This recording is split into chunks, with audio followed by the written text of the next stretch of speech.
Hi everyone, in this tutorial I'll show you an easy way to fix the 403 forbidden error on Google Chrome.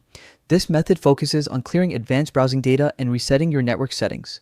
First, open Google Chrome from the Windows search bar and maximize the window. Then, click the three-dot menu in the top right corner and go to Settings. Under Privacy and Security, find and select Clear Browsing Data. Switch to the Advanced tab and choose all time as the time range. Make sure to select browsing history, download history, cookies and other site data, cached images and files, site settings, and hosted app data. Do not include passwords or autofill data. Then click Clear Data and close the browser. Next, we'll adjust your network settings.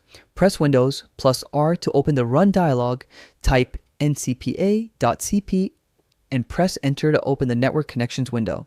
Identify your active connection, right-click it, and select Properties.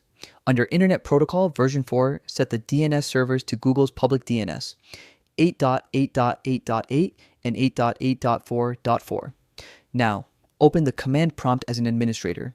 Type ipconfig/flush DNS and press Enter to clear the DNS cache.